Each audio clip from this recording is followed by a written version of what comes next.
Hello guys, magandang umaga sa inyong lahat. Ito ulit si Mike Padua, magbibigay sa inyo ng pinaka-latest sa bagyong si Inday with the international name Moifa na yung araw po ng Sabado, ika-10 ng September 2022.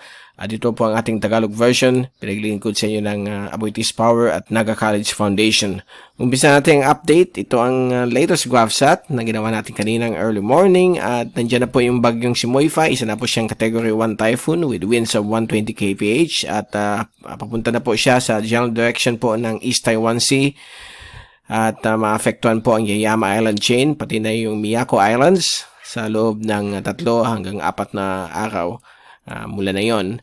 At ang kanyang trough o yung extension ay magbibigay pa rin ng thunderstorm sa Kabikulan, Gitnang Luzon, Metro Manila, Calabarzon, Mimaropa at Northern Panay. Subalit ang mga ulan nito at mga thunderstorms ay magiging mas madalas sa hapon o gabi hanggang early morning. At so far in the morning, hindi man masyado, although may mga thunderstorms pa rin dito sa may area po ng Mimaropa. At medyo mabait itong bagyong ito, hindi naman po ito enhance po ng habagat, medyo nasa break pa rin ang habagat as of this time.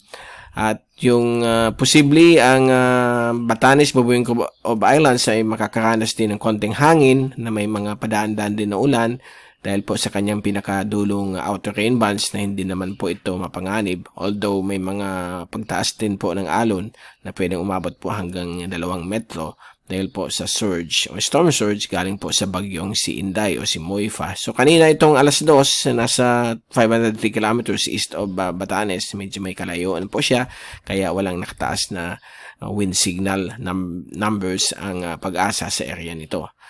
At mag-ingat lang po sa mga kidlat at mga posibleng mga maliliit na buhawi kapag meron pong malalakas na thunderstorms na dala nitong mga localized thunderstorms, okay? At yung trough na galing po kay bagyong Moifa o Inday.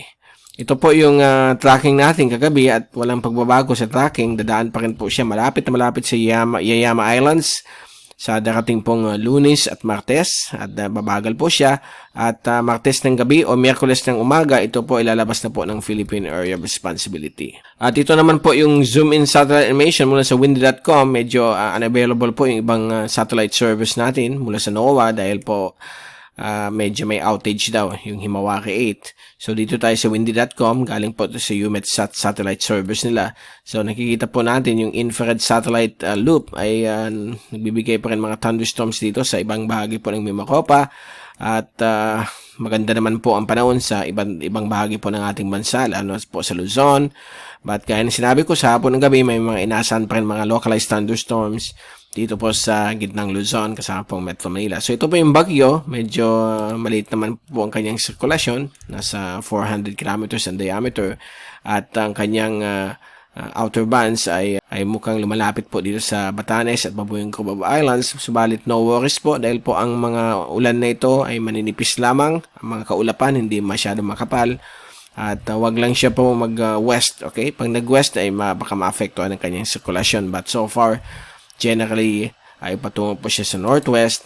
At ito po ang lahat ng Asian agencies tracks, Pag-asa, JMA, JTWC, Typhoon 2000. So lahat po sila ay dumadaan po dito sa may Yaeyama Island chain, either over or west nitong isla na ito.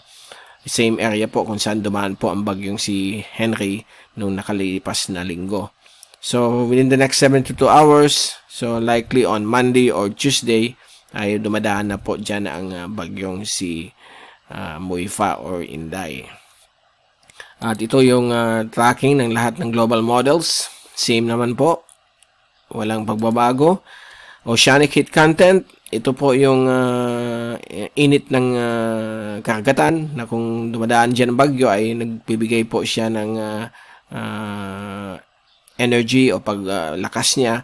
At so far for the next 2 to 3 days, dadaan po siya sa area po ng medyo cooler oceanic heat content o tinatawag nating cold pool. Okay? Itong cold pool of sea surface temperature o oceanic heat content ay magpapahina po sa bagyong ito, lalo na po pag pasok niya po dito sa East China Sea. Kaya yung forecast na lalakas po siya ng 200 plus dito, afterwards ay hihina po siya down to 160 o 140 na lamang pagdaan niya po sa may Yayama Island chain ng Southern Islands of Japan. Okay, and bago tayong paalam, ito yung rainfall accumulation forecast na yung weekend. So far, okay naman po ang Pilipinas. May mga localized thunderstorms lang po sa iba't ibang bahagi nito sa hapon ng gabi. At magiging mas madalas po dito sa may kanluran bahagi po ng Kabikulan. At dito rin po sa may Northern Palawan, Calamian Group, kanluran bahagi po ng Mindoro.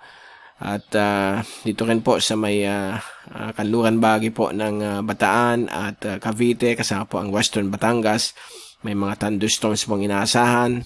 Dito rin po sa may Calabarzon at Central Luzon, kasama po Metro Manila. May mga chances po of localized thunderstorms. Okay? So far, yan po ang ating latest, yung bagyo, yan po. Dito lang po yung nakakonsentrate o medyo compact po yung mga ulan at hangin na dala ng bagyong ito. At wala naman pong threat sa anumang bagay po ng ating bansa. At yan po ang ating latest. At babalik ulit tayo bukas, linggo, para ibigay sa inyo ang pinaka-latest information sa bagyong si Moifa with local name Inday. Mula sa Typhoon 2000, ito si Mike Padre magpapaalam. Mag-ingat po tayong lahat. #WeatherWiser. Happy weekend to all. At maraming salamat po sa pagpanood nyo sa aking channel.